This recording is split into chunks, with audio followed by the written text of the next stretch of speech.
আমাদের প্রবাসী সাংবাদিক ইলিয়াস হোসেন সে রীতিমতো হুলস্থুল ফেলে দিছে অনলাইন দুনিয়ায়।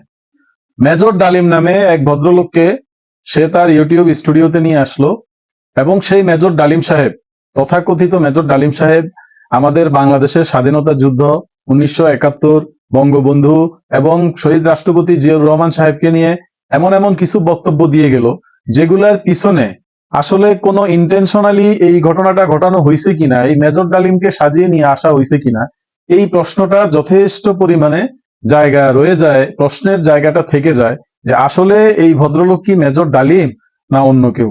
যারা মেজর ডালিম হিসেবে এই ভদ্রলোককে মেনে নিয়ে রীতিমতো ফেসবুক সহ বিভিন্ন জায়গায় তোলপাড় সৃষ্টি করে দিচ্ছেন, তাদের কাছে আমি জানতে চাচ্ছিলাম, আপনারা কি আপনাদের জীবদ্দশায়, আপনাদের জন্মের পরে মেজর ডালিম যে নামটা আপনারা শুনছেন, বাস্তবিক অর্থে তাকে কি স্বচক্ষে দেখেছিলেন? তাকে কি আপনার নিজের চোখে আপনি দেখতে পাচ্ছিলেন? তো আপনি কিভাবে এনশিওর করলেন যে ক্যামেরার সামনে সাংবাদিক ইলিয়াস যাকে নিয়ে আসলো সেই মেজর ডালিম? কিভাবে আপনি শিওর হলেন?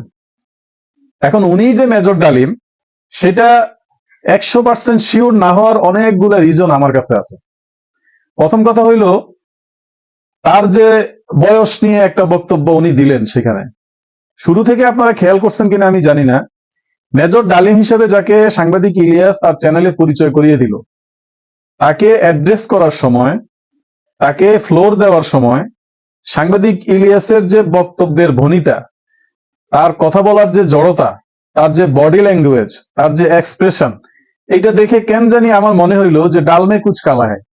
আমার কেন জানি মনে হইলো যে সাংবাদিক ইলিয়াস হয়তোবা কোন সুনির্দিষ্ট গোষ্ঠীর, কোন নির্দিষ্ট সম্প্রদায়ের এজেন্ডা বাস্তবায়নের জন্য একটা খুব দুর্বল স্ক্রিপ্ট লিখে সেই স্ক্রিপ্টটাকে জাতির সামনে মেজর ডালিম হিসেবে উপস্থাপন করতেছে। আপনারা খেয়াল করবেন, সাংবাদিক ইলিয়াস যখন মেজর ডালিম হিসেবে ওনাকে পরিচয় করিয়ে দিচ্ছিল, তখন কিন্তু সাংবাদিক ইলিয়াসের গতানুগতিক যে কথা বলার বাচনভঙ্গি, গতানুগতিক কথা বলার যে এক্সপ্রেশন, তার যে বডি ল্যাঙ্গুয়েজটা, সেটা কিন্তু ঠিক ছিল না।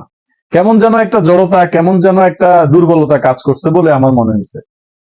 এখন আমার চোখে হয়তো বা এটা ভুল মনে হইতে পারে, অন্যদের চোখে কেমন লাগছে এটা আপনারাই বিচার করবেন, আপনারাই বিশ্লেষণ করবেন এটা।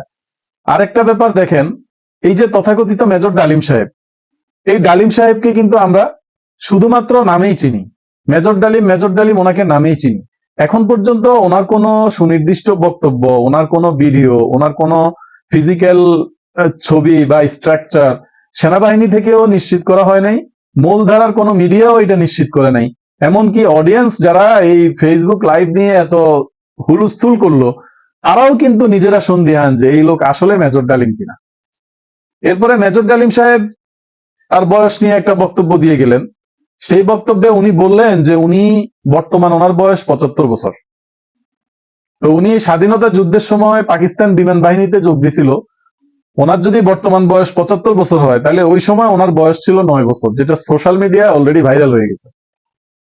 এখন বিষয় হলো, এই যে ভুলভাল স্ক্রিপ্ট, একটা দুর্বল স্ক্রিপ্ট নিয়ে যে সাংবাদিক ইলিয়াস যে লাইভটা করছে, এটা কি শুধুমাত্র ভিউ পাওয়ার ধান্দা, নাকি আসলেই উনি মেজর ডালিম? এইটা আমাকে কিভাবে আপনারা কনফার্ম করবেন? কারা কনফার্ম করতে পারবেন? মেজর ডালিম সাহেব 5 তারিখের পরে কিন্তু 3.5 মাস 4 মাস পার হয়ে গেল। মেজর ডালিম সাহেব কিন্তু নিজের থেকে কোথাও এসে কোন ধরনের কোনো বক্তব্য, স্বাধীনতা নিয়ে কোনো কথা, জিয়াউর রহমান নিয়ে কোনো কথা, এতদিন পরেও বঙ্গবন্ধুকে নিয়েও কোনো কথা কিন্তু উনি কোনোদিন বলেননি। তো হঠাৎ করে আমাদের মূলধারার কোনো মিডিয়া মেজর ডালিমকে খুঁজে পাইল না, কোন আন্তর্জাতিক সংবাদ মাধ্যম, আন্তর্জাতিক কোনো মিডিয়া মেজর ডালিমকে খুঁজে পাইল না। মেজর ডালিমকে খুঁজে পাইল আমেরিকায় বৈশা সেই ইলিয়াস হোসেন। তাও আবার যে ইলিয়াসকে নিয়ে বর্তমান সময় প্রচুর পরিমাণে বিতর্ক চলতেছে, তার পরিবার, তার সন্তানকে মেরে ফেলা, তার পারিবারিক জীবন টিবন নিয়ে অনেক কিছু নিয়ে একটা তোড়জোড় হুলস্থুল অবস্থা, যেখানে তাকে রীতিমতো একটা টক শোতে আইসা তো গণদোলাই দেওয়া হইলো কয়েকজন অনলাইন অ্যাক্টিভিস্ট মিলে। তো সেই ইলিয়াস হঠাৎ করে যখন দেখলো যে তার ভিউর ডাউন হয়ে যাচ্ছে, তার ভিউ ব্যবসাটা ভালো যাচ্ছে না, তখন সে মেজর ডালিম সাজায় একজনকে নিয়ে আসলো, তাকে দিয়ে সে একটা বক্তব্য দেয়াই নিল। মেজর ডালিম সাহেব বঙ্গবন্ধুর নামটা যখন বারবার উচ্চারণ করে, তখন কেমন যেন তার মধ্যে একটা তথ্য শূন্যতা কাজ করতেছিল। আমার কেন জানি মনে হয়েছে যে মেজর ডালিম সাহেব আসলে মুখস্থ করে যেটা আসছিলেন, সেটা হয়তো বা উনি পারফেক্টলি ওখানে বলতে পারতেছিলেন না। প্রপারলি যে স্পিচ ডেলিভারি দেওয়া উচিত ছিল ওনার একজন সেনাবাহিনীর মেজর হিসেবে, যে বীর উত্তম হিসেবে ওনার যে পরিচয়, ওনার যেরকম মানে ভয়েস কোয়ালিটি হওয়ার কথা, যেরকম দুর্দান্ত বাচনভঙ্গিতে উনি কথা বলার কথা, সেরকমটা কিন্তু আমরা লক্ষ্য করিনি। এখন আসলেই যদি উনি মেজর ডালিম হয়ে থাকে, তাহলে আরেকটা প্রশ্নের জায়গা, যেখানে মেজর ডালিম সাহেব বঙ্গবন্ধুর খুনি, আত্মস্বীকৃত খুনি, সে নিজেই স্বীকার করছে বঙ্গবন্ধুকে হত্যার কথা, তো সেই মেজর ডালিম ইলিয়াসের লাইভে আইসা বঙ্গবন্ধুকে নিয়ে কিন্তু শক্তপোক্ত ভাবে সে কোনো অভিযোগও দেয়নি।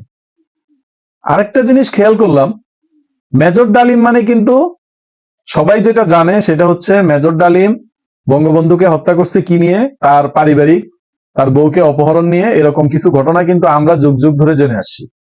এখন এই মেজর ডালিম সাহেব এসে সেটা একেবারে সরাসরি অস্বীকার করলেন। উনি বললেন যে এরকম কোনো ঘটনাই ঘটেনি। তাইলে এই যে এত ইতিহাস, এত বই পুস্তক, এত বক্তব্য, সবই কি ভুয়া? তারপরে মুক্তিযোদ্ধাদের সঠিক সংখ্যা মেজর ডালিম সাহেবের তো জানার কথা, সেখানেও কোনো সুস্পষ্ট বক্তব্য কিন্তু ছিল না। আরেকটা বিষয় দেখেন, এই মেজর ডালিম যেটা বললেন যে 25 বছরের সুনির্দিষ্ট প্ল্যান করে শেখ মুজিবকে হত্যা করার জন্য মেজর জিয়াউর রহমান সহ তারা কোরআন শপথ করছিল যে বঙ্গবন্ধু তথা শেখ মুজিব ভারতের দালালি করে, অতএব শেখ মুজিবকে হত্যা করতে হবে। এই স্ক্রিপ্টটাও কেন যেন আমার কাছে অনেক দুর্বল মনে হয়েছে। 25 বছরের প্ল্যান কইরা মাত্র কয়েক মাসের মাথায় শেখ মুজিবকে তারা মাইরা ফেলছে, তাহলে এত বছরের লম্বা প্ল্যানিং করার কি কারণ ছিল?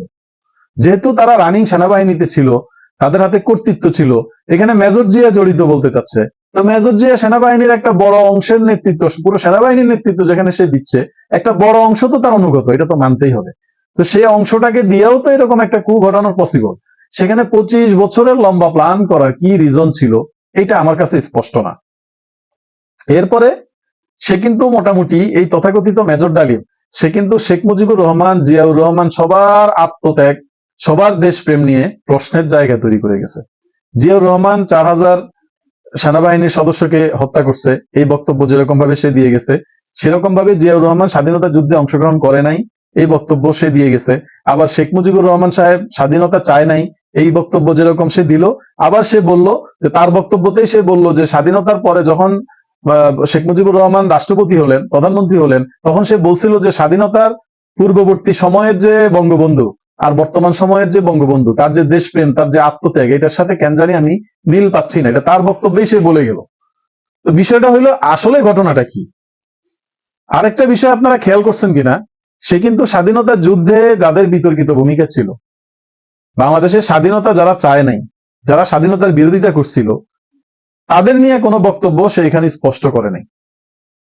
শুধুমাত্র মনে হইল যে এখানে জিয়াউর রহমান সাহেব এবং শেখ মুজিবুর রহমান সাহেবকে পচানোর জন্য সাংবাদিক ইলিয়াস কোন একটা নির্দিষ্ট এজেন্ডা বাস্তবায়নের কাজটা সে করে গেছে। এবং সে বারবার যখন মেজর ডালিম সাহেবকে বিভিন্ন বলার মাঝখানে, কথা বলার মাঝখানে যখন বারবার মেজর ডালিম সাহেবকে অ্যাড্রেস করছিল, বারবার যখন তাকে মেনশন করছিল, কেন জানি স্ক্রিপ্টটা আমার কাছে খুব দুর্বল মনে হয়েছে। আমার কেন জানি মনে হয়েছে যে বিষয়টা টোটালি সাজানো। এখন প্রশ্ন হইল, এই যে মেজর ডালিম সাহেব হঠাৎ করে আত্মপ্রকাশ করলেন, উনি হঠাৎ করে আত্মপ্রকাশ করলেন শুধুমাত্র একজন বিদেশে বসে যে বিভিন্ন ধরনের প্রপাগান্ডা চালায় মূলত বাংলাদেশকে নিয়ে, তার তথ্যসূত্র এতটাই দুর্বল, এতটাই দুর্বল তার তথ্যসূত্র এতটাই দুর্বল, যেরকম সানি লিওন ভার্জিন, এই তথ্য যেরকম দুর্বল, সেম সাংবাদিক ইলিয়াস যতগুলো তথ্য ইউটিউবে প্রকাশ করে, তার তথ্যগুলো এরকমই দুর্বল। তো এইরকম একটা দুর্বল চ্যানেলে এসে মেজর ডালিমের মতো একজন ব্যক্তি, যিনি বীর উত্তম খেতাব প্রাপ্ত, ওনার কেন ইলিয়াসের চ্যানেলে এসেই কথা বলতে হবে? ওনার তো কথা বলার আরো অনেকগুলো ফ্লোর ছিল, অনেকগুলো স্পেস ছিল, অনেক জায়গায় কিন্তু উনি কথা বলতে পারতেন। ইভেন ইলিয়াস কিন্তু, ইনি যে মেজর ডালিম, এটা কিন্তু সে কনফার্ম করতে পারে না। সে কিন্তু এটার সপক্ষে, তার উচিত ছিল যে ব্রিফিং এ মেজর ডালিম সাহেবকে যখন সে পরিচয় করাইয়া দেয়, তখন অ্যাটলিস্ট এমন কিছু উপস্থাপন করা, যাতে করে মানুষ অন্তত এটা যেন ট্রাস্টওয়ার্দি হয়, মানুষ যেন অ্যাটলিস্ট এটা ট্রাস্ট করে যে হ্যাঁ, এই ভদ্রলোকই মেজর ডালিম। কারণ আপনি একটা লোককে সাজায় নিয়ে এসে পিছনে একটা মানে ব্লু ব্যাকগ্রাউন্ড দিয়ে যদি তাকে মেজর ডালিম বানিয়ে দেন, তাহলে এই জাতি কি তাকে মেজর ডালিম হিসেবে মেনে নিবে? আর মেজর ডালিম সাহেব যতগুলো বক্তব্য দিল, তার বক্তব্যগুলোরও তো সূত্র ছিল খুবই দুর্বল। ওনার কথার যে স্ট্রংনেস থাকার দরকার ছিল, ওনার কথার যে ওজন থাকার দরকার ছিল, সেটা তো আমি পাইনি। এখন যেহেতু লক্ষ লক্ষ লোক ইলিয়াসের এই ভিডিও দেখছে, তারা এটা জাস্টিফাই করতে পারবে, তারা এটা জাজ করতে পারবে যে আসলে ইলিয়াস কোন নির্দিষ্ট গোষ্ঠীর এজেন্ডা বাস্তবায়ন করতে আসছে, না সত্যিকার অর্থেই সে মেজর ডালিমকে সামনে নিয়ে আসছে। যেহেতু প্রশ্নের একটা জায়গা তৈরি হয়েছে, যেহেতু আমরা মনে করতেছি যে এই ভদ্রলোক মেজর ডালিম না, অতএব আমি আশা করি যে সাংবাদিক ইলিয়াস এটাও স্পষ্ট করবে যে এই লোক মেজর ডালিমই ছিল। এবং আমরা মেজর ডালিমের যেহেতু অসম্পূর্ণ একটা সাক্ষাৎকার ছিল এখানে, কেন জানি সে বারবার চলে যেতে চাচ্ছিল। তার বক্তব্যটা মনে হইলো যে এতদিনের ক্ষোভ জমানো, এতদিনের দীর্ঘদিন থেকে সে আড়ালে থেকে যখন ক্যামেরার সামনে আসলো, তার মধ্যে আরো উৎফুল্লতা থাকার দরকার ছিল, তার মধ্যে আরো ব্যাপক হারে বক্তব্য দেওয়ার প্রবণতা লক্ষ্য করার দরকার ছিল, কিন্তু সেটা আমরা লক্ষ্য করলাম না। উনি মনে হইলো যে দায় সারা গোছের জাস্ট কিছু কথা বলে তাড়াতাড়ি চলে যাবেন। তার মানে এমন হইতে পারে যে এই ভদ্রলোক যে মুখস্থ স্ক্রিপ্টটা যেটা সে মুখস্থ করে আসছিল, তার মুখস্থের ভান্ডারটা ফুরিয়ে গেছে, সে তাড়াতাড়ি যাওয়ার জন্য আসলে তাড়াহুড়া করতেছিল। এখন এইটার দায়িত্ব হচ্ছে ইলিয়াস সাহেবের।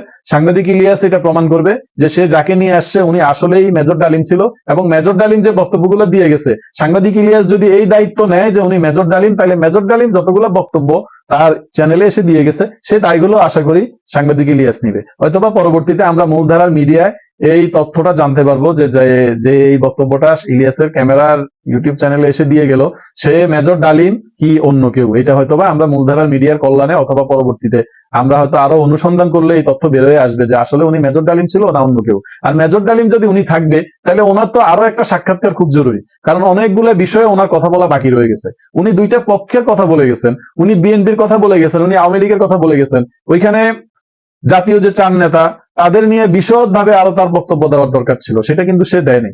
এরপরে বাংলাদেশ জামাতে ইসলামী, স্বাধীনতা যুদ্ধে জামাতের বিরুদ্ধে সবচেয়ে বড় অভিযোগ হচ্ছে জামাত স্বাধীনতা যুদ্ধে বিরোধিতা করছিল, জামাত স্বাধীনতা বিরোধী ছিল। এখন আদৌ কি জামাত স্বাধীনতা বিরোধী ছিল কি ছিল না, বা জামাতের ভূমিকা স্বাধীনতার সময় কি ছিল, এটা খণ্ডানোর জন্য আমরা একজন চাক্ষুষ সাক্ষী যেহেতু সামনে পাচ্ছি, জীবন্ত কিংবদন্তি, তো এই জীবন্ত কিংবদন্তির তো অন্তত উচিত আরেকটা সাক্ষাৎকারে এসে, আরেকটা লাইভে এসে অন্তত এটা এক্সপ্লেইন করা যে জামাতের বিরুদ্ধে যে অভিযোগগুলা এত ব্যাপক হারে চলমান, হয় এগুলা সত্য অথবা এগুলা মিথ্যা, অথবা জামাতের আদৌ কি ভূমিকা ছিল স্বাধীনতার সময়, জামাত কি আসলেই স্বাধীনতা বিরোধী কিনা। এই যে একটা ন্যারেটিভ স্ট্যাবলিশ হয়ে গেছে যে জামাত যুদ্ধাপরাধী, জামাত স্বাধীনতা বিরোধী, আওয়ামী লীগ স্বাধীনতার পক্ষে শক্তি, এই যে একটা ন্যারেটিভ স্ট্যাবলিশ হয়ে গেছে, এই ন্যারেটিভটাকে আসলে সত্যিকার অর্থে জামাতের পক্ষে না বিপক্ষে দাঁড় করানো যায়, এইটার এক্সপ্লেনেশনটা শুধুমাত্র করতে পারবে এই জীবন্ত কিংবদন্তি, এই মেজর ডালিম সাহেব। আমি আশা করব মেজর ডালিমকে নিয়ে আমাদের যে প্রশ্নের জায়গাগুলা, যে সন্দেহের জায়গাগুলা, আমরা ভেরিফাই করতে পারি নাই যে উনি কি মালেক বক্স, নাকি উনি মেজর ডালিম, নাকি উনি মেজর ইমতিয়াজ, না আসলে উনি কে, এটা আমরা আসলে ভেরিফাই করতে পারি না। অতএব ইলিয়াসের দায়িত্ব হচ্ছে এইটাকে যথাযথভাবে তথ্য প্রমাণ দিয়ে আরেকটা লাইভ করে এইটা প্রমাণ করা যে যাকে সে নিয়ে আসে উনি মেজর ডালিম, এবং এইটা সন্দেহাতীতভাবে সে এটা প্রমাণ করতে পারবে বলে আমরা আশা করি যে সে যাকে নিয়ে আসে উনি মেজর ডালিম। আমরা ভুল, আমরা জানতে চাই, আমরা শিওর হইতে চাই যে আমাদের সব ধারণা ভুল, আমরা শুধুমাত্র ভুলের বশবর্তী হয়ে এগুলা বলতেছি, এবং ইলিয়াস যা করছে ইলিয়াসের সবকিছু সঠিক। আমরা আশা করব ইলিয়াস তথ্য প্রমাণ দিয়ে এইটা আরেকটা চ্যানেলে আরেকটা লাইভে এসে সে এটা প্রমাণ করে যাবে যে সে যাকে নিয়ে আসছে উনি মেজর ডালিম। ধন্যবাদ সবাইকে।